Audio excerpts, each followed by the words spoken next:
Good morning everyone. Welcome back at BBVN online classes.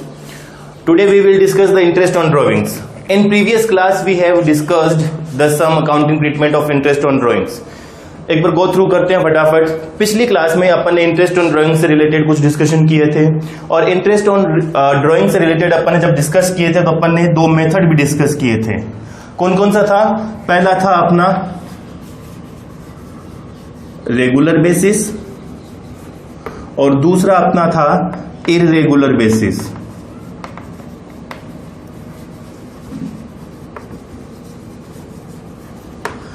Regular basis और irregular basis दो methods अपन ने discuss किए थे और अपन ने पिछली क्लास में रेगुलर बेसिस को डिस्कस किया था. अंडर द रेगुलर बेसिस अपन ने जब इंटरेस्ट ऑन ड्राइंग्स का कैलकुलेशन किया था तो अपन ने दो मेथड से किया था, सिंपल मेथड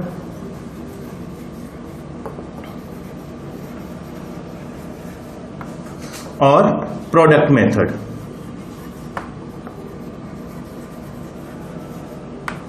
सिंपल मेथड और प्रोडक्ट मेथड अपन ने डिस्कस किया था.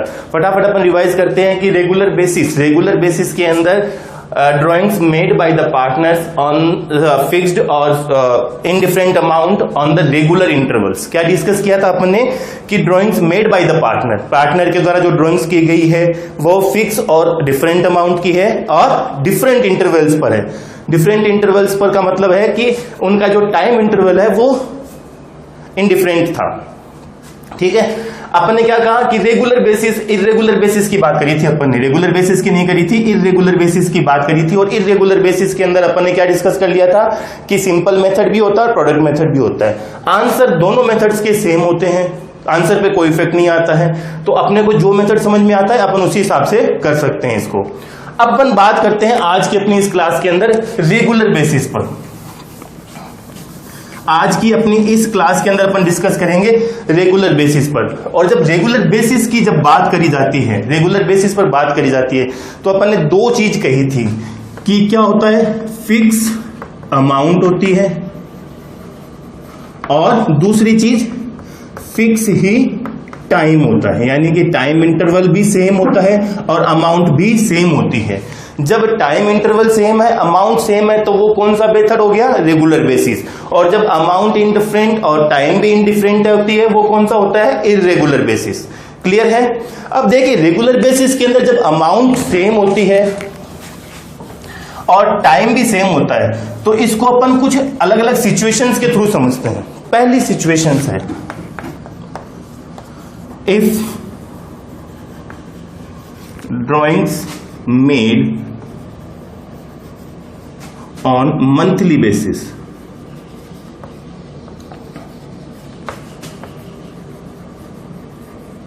जब ड्राइंग्स है वो मंथली बेसिस पर करी जाती है. मंथली बेसिस पर करी जाने का मतलब है इसी चीज सिचुएशंस को अपन एक एग्जांपल के थ्रू समझते हैं.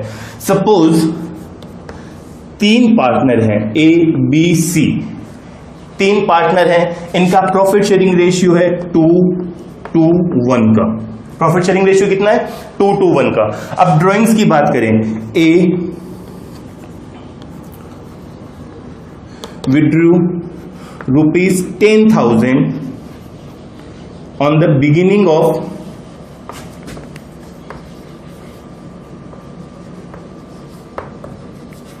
every month. On the beginning of every month. B withdrew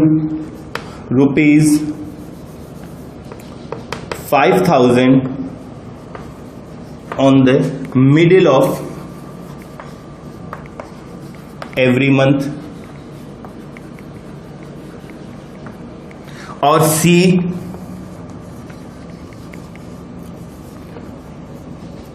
withdrew ₹10,000 on the end of every month.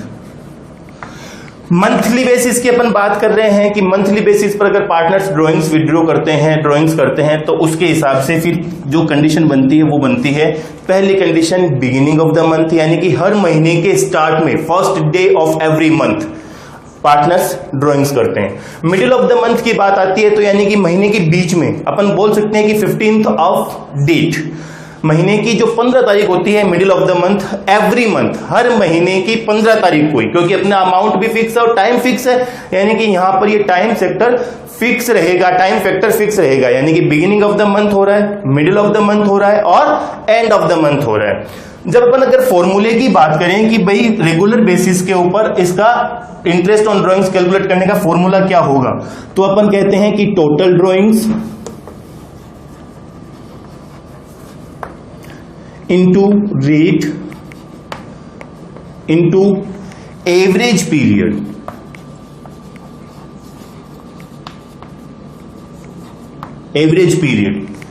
Average period की जब बात आती है तो अब अपने को क्या करना होता है कि एवरेज पीरियड कैलकुलेट करना होता है। टोटल ड्राइंग्स अपन कैलकुलेट कर सकते हैं मंथली ड्राइंग्स को नंबर ऑफ मंथ से मल्टीप्लाई कर, और एक साल में कितने मंथ्स होते हैं, 12 मंथ्स, यानी कि टोटल ड्राइंग्स अपन कैलकुलेट कर सकते हैं। रेट क्वेश्चन में दी हुई होनी चाहिए। और एवरेज पीरियड की जब बात आती है तो एवरेज पीरियड कैसे कैलकुलेट करते हैं, देख लीजिए। एवरेज पीरियड की बात करिए अपन ने कि एवरेज पीरियड, अब देखिए क्वेश्चन के अंदर मैं ये कहता हूं कि A withdrew ₹10,000 on the beginning of every month.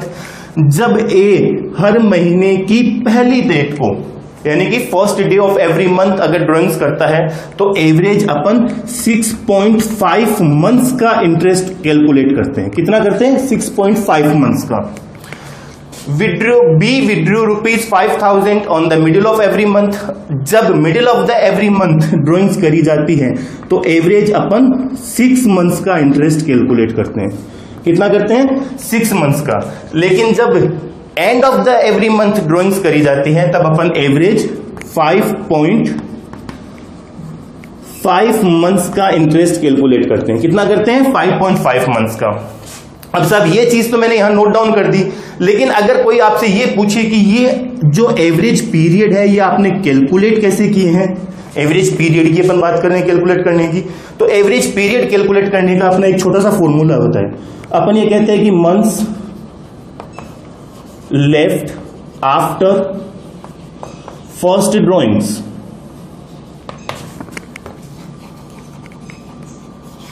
Plus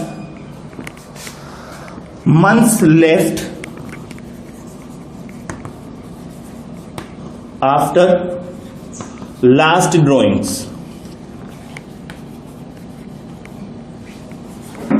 divided by, क्योंकि अपने को एवरेज निकालना है, डिवाइडेड बाय 2। अपन ने क्या किया, months left after first drawings plus months left after last drawings divided by 2।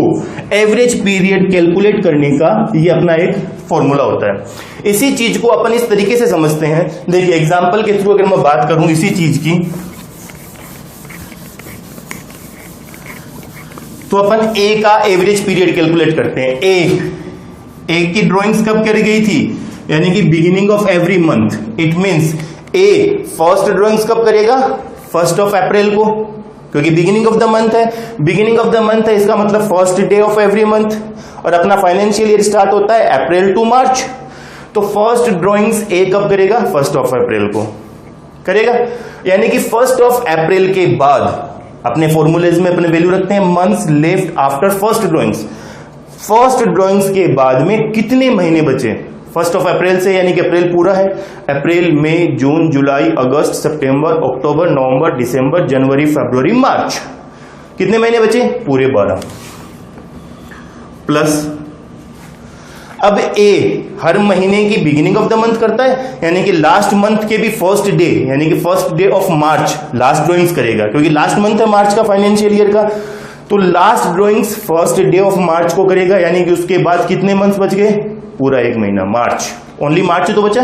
31 मार्च को अकाउंटिंग ईयर क्लोज हो जाता है, तो 31 मार्च के बाद जब अकाउंटिंग ईयर क्लोज हो जाता है तो 1 मंथ डिवाइडेड बाय 2, यानी कि एवरेज 6.5 मंथ्स कैलकुलेट कर सकते हैं। ये जो चीज मैंने यहां लिखी थी अपन ने कैलकुलेट भी कर ली। अपन बात करते हैं बी की कैलकुलेशन के बारे में। तो बी ड्राइंग्स कब करता है, मिडिल ऑफ एवरी मंथ, यानी कि बी मिडिल में करता है। जब मिडिल में करता है तो बी फर्स्ट ड्राइंग्स कब करेगा, 15 अप्रैल को। 15 अप्रैल यानी कि मिड डे, बीच का दिन है महीने का। 15th ऑफ अप्रैल को जब वो ड्राइंग्स करेगा तो उसके बाद कितने महीने बचे? 15 डेज अप्रैल के, यानी कि आधा महीना अपन बोल सकते हैं। उसके बाद में मई, जून, जुलाई, अगस्त, सितंबर, अक्टूबर, नवंबर, दिसंबर, जनवरी, फरवरी, मार्च, कितने महीने हुए? 11.5 लिख सकते हैं अपन 11.5। अब बी लास्ट ड्राइंग्स कब करेगा? मार्च के महीने में। लास्ट मंथ कौन सा है? मार्च। और मार्च में भी कब कर रहा है? मिडिल ऑफ द मंथ कर रहा है, यानी कि मार्च की 15 डेट को। और 15 डेट को करेगा तो उसके बाद में अगर अपन मंथ्स के हिसाब से बात करें तो कितना महीना बचा? 0.5, आधा महीना। अपन 0.5 लिख सकते हैं, डिवाइडेड बाई 2, 6 मंथ्स आ सकते हैं, कैलकुलेट कर सकते हैं अपन इजीली। अब अगर अपन बात करें सी के हिसाब से, तो सी ड्राइंग्स कब करता है? And of the every month, यानी कि सी की फर्स्ट ड्राइंग कब होगी? 30th अप्रैल को होगी कि नहीं होगी? लास्ट डे ऑफ मंथ, यानी कि अप्रैल के लास्ट डे को। और अप्रैल की लास्ट डेट 30th है, यानी कि अब अप्रैल के बाद कितने महीने बचे? मई, जून, जुलाई, अगस्त, सितंबर, अक्टूबर, नवंबर, दिसंबर, जनवरी, फरवरी, कितने महीने बचे? 11 प्लस सी जो है वो लास्ट ड्राइंग कब करेगा? लास्ट मंथ के लास्ट डे को, यानी कि मार्च के लास्ट डेट 31 मार्च को करेगा। और 31 मार्च ही the end of the accounting year है, अकाउंटिंग ईयर क्लोज भी हो जाता है, यानी कि उसके बाद अगर अकाउंटिंग ईयर के टाइम पीरियड की कैलकुलेशन करें तो कोई टाइम नहीं बचता, यानी कि 0 डिवाइडेड बाई 2, तो कितने मंथ्स आ जाते हैं? Average 5.5 months. इजीली कैलकुलेट कर सकते हैं अपन। जब अपन ने मंथली बेसिस की बात करी है, अपन रेगुलर बेसिस की बात करते हैं, तो रेगुलर बेसिस पर अमाउंट फिक्स होती है, अमाउंट फिक्स है, यानी कि हर महीने 10,000 रुपीज ही ड्राइंग्स करेगा ये। बी कितनी करेगा? 5,000 की। और सी कितनी करेगा? सी भी 10,000 की करेगा। अमाउंट फिक्स, टाइम भी फिक्स, फिक्स डेट को, यानी कि फिक्स इंटरवल पर। ठीक है, क्लियर है? अब अपन इसी क्वेश्चंस को सोल्व कर देखते हैं। अब जब इसको सोल्व करते हैं तो अपन ये कहते हैं, अपन ने एग्जाम्पल लिया था, तो अब अपन बात करते हैं इसी क्वेश्चन को अपन सोल्व कर देखते हैं। यहां पर ए बी सी के प्रॉफिट शेयरिंग रेशियो दिया हुआ है, ए और बी और सी की ड्राइंग्स भी दी गई है। इसी क्वेश्चन में अगर मैं ये कह देता हूं कि interest on drawings at the rate of 10% per annum के हिसाब से कैलकुलेट करनी है, यानी कि इंटरेस्ट रेट भी आ गई अपने पास में, आ गई। अब अपन इसको सोल्व करते हैं, तो अपन ए के हिसाब से ए की टोटल अमाउंट निकालते हैं इंटरेस्ट की ड्राइंग्स के ऊपर। ए पर मंथ कितने रुपए की ड्राइंग्स करता है? 10,000 की। तो पूरे साल में कितने की ड्राइंग्स करेगा? 10,000 इंटू 12, क्योंकि वो एक साल में कितने महीने होते हैं? 12, इसलिए इसको टोटल ड्राइंग्स अपन ने कैलकुलेट करी। ये कितनी होगी? 1,20,000। 1,20,000 है। अपना फॉर्मूला क्या होता है? Total drawings into rate into average period, यानी कि टोटल ड्राइंग्स कितनी हुई? 1,20,000 की। रेट कितनी है? 10%। और एवरेज पीरियड अपना कितना आता है? 6.5 मंथ्स डिवाइडेड बाय 12, यही तो आता है। इसको अपन सोल्व कर लेते हैं। ये पॉइंट हटाने के लिए मैं यहां 0 लगा देता हूं, लगा सकता हूं। अब मैं इसको सोल्व कर देता हूं। 0 से मैंने 0 निकाल दिया, 1 कितना हो गया? 100 हो गया। और 65 को अगर 100 से मल्टीप्लाई करते हैं तो कितना आता है? 6,500। ए की टोटल अमाउंट है इंटरेस्ट की ड्राइंग्स के ऊपर। इजी है, कैलकुलेट कर सकते हैं। देखिए बी की कर देखते हैं अपन। बी का सॉल्यूशन अपन लेते हैं। जब अपन बी की बात करते हैं तो बी कितने रुपए की ड्राइंग्स करता है? 5,000 रुपीज की पर मंथ ड्राइंग्स है, यानी कि इसकी टोटल ड्राइंग्स कैलकुलेट करने के लिए इसको 12 से मल्टीप्लाई कर दें। टोटल अमाउंट कितनी आ गई? 60,000 की आ गई। फॉर्मूलेज में अपने फॉर्मूले में वैल्यू रख देते हैं। Total drawings into rate upon average period. और एवरेज पीरियड अभी अपन ने कैलकुलेट किया था बी के लिए, कितने मंथ्स थे? 6 मंथ्स, यानी कि 6 डिवाइडेड बाय 12। सोल्व कर देते हैं। 5 5 जा 30, तो टोटल ड्राइंग्स कितनी हुई बी की 3000, कर सकते हैं इजीली। अब अपन बात करते हैं सी की। जब अपन सी की बात करते हैं तो सी के लिए देखिए, सी की टोटल ड्राइंग्स कितनी बनेगी, मंथली ड्राइंग्स कितनी है 10,000 की। टोटल ड्राइंग्स कन्वर्ट करने के लिए इसको 12 से मल्टीप्लाई कर दिया, यानी कि सी की टोटल ड्राइंग्स कितनी आई 1,20,000 हो गई। अब अपन फॉर्मूले में वैल्यू रख देते हैं, total drawings into rate upon average period, और एवरेज पीरियड सी का कितना है 5.5 मंथ्स है कि नहीं है, अपन ने कैलकुलेट किया था। अब 5.5 मंथ्स को इसको सोल्व कर देते हैं। वापिस पॉइंट हटाने के लिए यहां मैं 0 लगा देता हूं, 0 से 0 को काट दिया, 12 से 12, यानी कि ये कितना हो गया 100। 55 को 100 से मल्टीप्लाई करेंगे तो अपना आंसर जो आएगा वो होगा 5,500। इजी है, अपन कैलकुलेट कर सकते हैं, इजीली कर सकते हैं। यानी कि अपन बात कर रहे हैं रेगुलर बेसिस पर। रेगुलर बेसिस की जब बात करी थी तो अपन ने कहा था कि रेगुलर बेसिस के अंदर इंटरेस्ट कैलकुलेट करने का फॉर्मूला क्या होता है, total drawings into rate into average period. और एवरेज पीरियड अपन ने कैलकुलेट कैसे किया था, months left after first drawings plus months left after last drawings divided by 2, क्योंकि अपन तो एवरेज कैलकुलेट कर रहे हैं, एवरेज। और अपन दो वैल्यूज ले रहे हैं, बिगिनिंग ऑफ द स्टार्टिंग की month left after first drawings की और month left after last drawings, तो डिवाइडेड बाय 2 से करेंगे।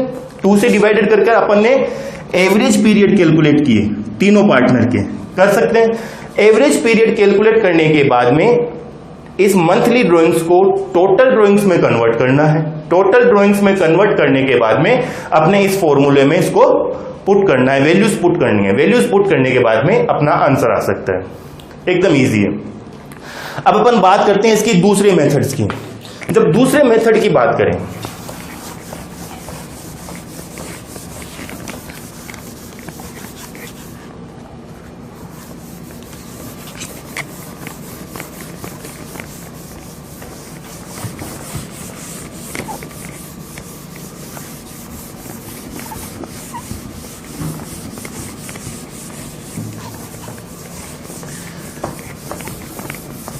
अब बात करते हैं सेकंड सिचुएशंस के। पहली सिचुएशन थी if drawings are made on monthly basis. Second situation की बात करते हैं if drawings are made on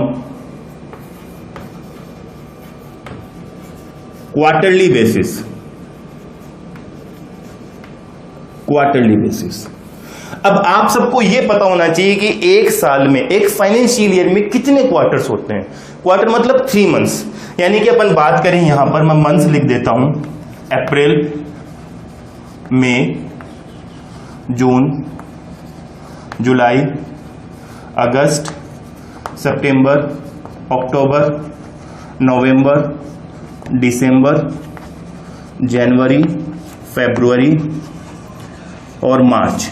जब अपन क्वार्टरली बेसिस की बात करते हैं तो एक साल में कितने क्वार्टर होते हैं 4। कौन कौन से, देखिए April, May, June first quarter. Beginning of the year कौन सा होता है अप्रैल, और 31 March end of the year. यानी कि पूरे साल के अंदर अपने को 3 मंथ में 4 पार्ट में इसको डिवाइड करना होता है। फर्स्ट क्वार्टर अप्रैल, मई, जून। सेकेंड क्वार्टर की बात करें तो जुलाई, अगस्त, सितंबर, सेकेंड क्वार्टर। थर्ड क्वार्टर की बात करें तो अक्टूबर, नवंबर, दिसंबर, थर्ड क्वार्टर। और फोर्थ क्वार्टर की जब बात करी जाती है तो जनवरी, फरवरी और मार्च, फोर्थ क्वार्टर। साल में 4 क्वार्टर होते हैं। कौन कौन से होते हैं, फर्स्ट क्वार्टर अप्रैल, मई, जून, सेकेंड क्वार्टर जुलाई, अगस्त, सितंबर, थर्ड क्वार्टर अक्टूबर, नवंबर, दिसंबर, और फोर्थ क्वार्टर जनवरी, फरवरी, मार्च। समझ में आ गया। अब जो ड्राइंग्स है वो मेड है क्वार्टरली बेसिस, यानी कि हर क्वार्टरली बेसिस पर बात करेंगे। यहां पर भी वही अपनी 3 कंडीशन है। पहली कंडीशन है जैसे ए, सेम एग्जांपल लेते हैं अपन, A B C, profit sharing ratio अपन ने दिया था इनका 2:1 का। आईओडी की रेट अपनी कितनी थी 10% पर एनम थी, ठीक। अब सेम चीज है, ए बात कर लेते हैं इरेगुलर बेसिस पर। A withdrew ₹60,000 in the beginning of every quarter.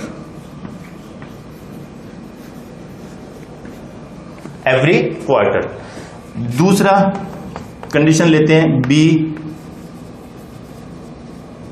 Withdrew ₹90,000 in the middle of every quarter। और तीसरी कंडीशन अपनी बनती है, C withdrew ₹60,000 in the end of